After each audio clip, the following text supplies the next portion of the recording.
सुमित्रा जी जैसे ही सब्जी लेकर घर में आई, उनकी बहू प्रिया और उनकी बेटी संगीता में नोक-झोंक हो रही थी। सुमित्रा जी ने सोफे पर बैठते हुए कहा, बहू क्या बात है, तू हमेशा संगीता से लड़ती रहती है।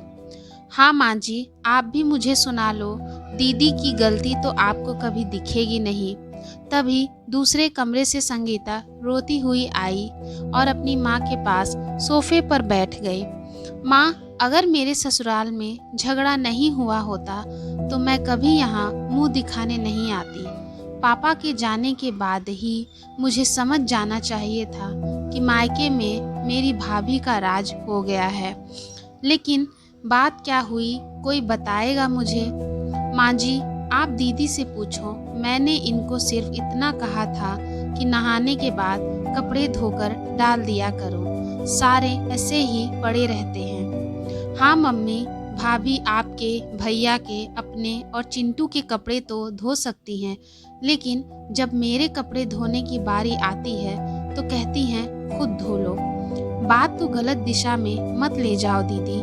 मैंने इसलिए कहा था कि आप सबसे बाद में नहाती हो, तब तक मैं कपड़े धो चुकी होती हूँ। फिर वो अगले दिन तक पड़े रहते हैं।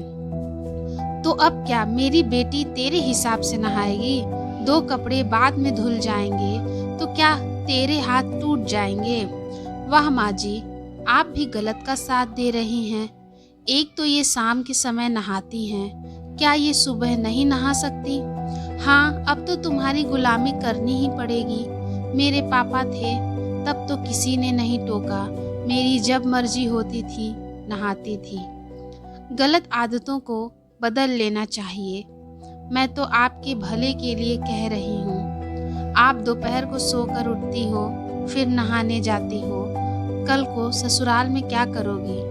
बहू, तू अंदर जा, अभी मैं बैठी हूँ। सब तेरे हिसाब से नहीं चलेगा। प्रिया बिना कुछ बोले अपने कमरे में चली जाती है। इधर संगीता अपना सामान पैक करने लगती है। सुमित्रा जी उसे समझाती हैं, लेकिन वह नहीं मानती और अपने पति विनोद को फोन करती है। सुनो जी, तुम मुझे आकर ले जाओ, मैं अब यहाँ नहीं रहना चाहती हूँ। विनोद कहता है, लेकिन तुमने तो कहा था कि मेरी माँ के साथ नहीं रहोगी। मुझे माफ़ कर दो, मैं उनके साथ कभी लड़ाई नहीं करूँगी। शाम को विनोद संगीता को लेने आया। भाभी, मैं जा रही हूँ और अब शायद कभी नहीं आऊँगी। भैया आए तो उन्हें कुछ मत बताना, नहीं तो वो परेशान हो जाएंगे। दीदी, मैंने जो कहा उसे याद रखना। ससुराल में ये गलती मत करना। मैं आपकी दुश्मन नहीं हूँ, मैं तो आपका भला चाहती हूँ। संगीता अपनी माँ के गले लगकर कहने लगी, बहुत ढील दे रखी है आपने अपनी बहू को, किसी की भी बेइज्जती कर देती हैं। मैं तो जा रही हूँ, ऐसा ही रहा तो किसी दिन आपको भी बाहर का रास्ता दिखा देंगी। बेटी, तू चिंता मत कर, आने दे चंदन को, इसे ठीक करवाती हूँ। संगीता अपने ससुराल पहुँच जाती है।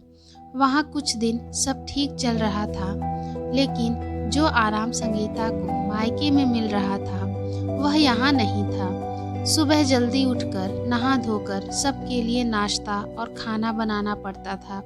फिर दिन भर घर की साफ सफाई, फिर शाम का खाना। ऐसे में उसे मायके की याद आने लगी। एक दिन उसने अपने भाई चंदन को फोन किया। कैसे हो भाई?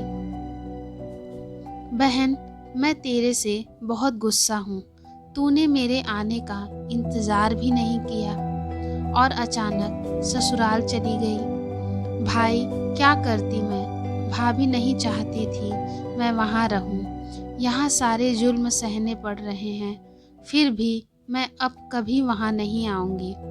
क्या कहा? वे लोग तुझ पर जुल्म कर रहे हैं? बहन, ये घर तेरा भी है। मैं अभी तुझे लेने आ रहा हूँ और मैं देखता हूँ प्रिया तुझे कैसे परेशान करती है। शाम को चंदन संगीता को लेने पहुँचा। विनोद कहता है, आइए साले साहब, आज अचानक कैसे आना हुआ? आप मेरी बहन को परेशान कर रहे हैं, मैं उसे लेने आया हूँ। विनोद कहता है, लेकिन हमने क्या किया? वो सब मुझे नहीं पता। संगीता, चल अपने घर। संगीता बाहर आती है। उसने सामान पहले ही पैक कर लिया था। विनोद संगीता से पूछता रहा, लेकिन वह बिना कुछ बोले चंदन के साथ घर के लिए रवाना हो गई। घर पहुंचकर चंदन ने प्रिया को बुलाया। प्रिया, संगीता अब यहीं रहेगी। इसके ससुराल वाले इसे परेशान कर रहे थे। अगर तुम्हें यह पसंद नहीं तो तुम अपने घर जा सकती हो। प्रिया रोते हुए अपने कमरे में चली जाती है। सुबह प्रिया अपना सामान पैक करके अपने घर चल देती है। चंदन प्रिया से कहता है, ये तुम्हारा आखिरी फैसला है, मैं तुम्हें लेने नहीं आऊँगा। प्रिया बोलती है कि जिस घर में सही गलत में फ़र्क न समझा जाए, वहाँ रहने का क्या फ़ायदा। भैया, आप मेरी वजह से भाभी को मत निकालिए, मैं इनके साथ रह लूँगी। तभी पीछे से विनोद की आवाज़ आती है, हाँ हाँ, भाभी को रोक लो, वरना तुम्हें काम करना पड़ेगा। चंदन कहता है, अरे आप यहाँ कैसे? भाई, तुम्हारी बहन यहाँ इसलिए रहना चाहती है क्योंकि इसे काम नहीं करना पड़ता। अगर तुम्हारी पत्नी चली गई तो इसे यहाँ भी काम करना पड़ेगा। चंदन पूछता है, संगीता, क्या ये सच है? भैया, मुझसे गलती हो गई। यहाँ सारा काम भाभी करती हैं और ससुराल में सारा काम मुझे करना पड़ता है, इसलिए मैंने झूठ बोला था कि ये मुझे परेशान करते हैं। मैं यहाँ मज़े से रहना चाहती थी। बेटी, ये तूने अच्छा नहीं किया, जा यहाँ से, आज के बाद कभी यहाँ आना मत। बहन, यह अच्छी बात नहीं। विनोद जी, मुझे माफ़ कर दीजिए। संगीता कहती है, भाभी और भैया, मुझे माफ़ कर दो। विनोद कहता है कि चलो, अभी भी कुछ नहीं बिगड़ा, अपने घर चलो। संगीता अपने ससुराल वापस चली जाती है। तो दोस्तों, ये तो थी इनके ननद की कहानी। तो क्या आपकी ननद भी ऐसे ही कुछ आपके साथ करती हैं? अगर ऐसा करती हैं तो कमेंट करके हमें ज़रूर बताएं। Thanks for watching.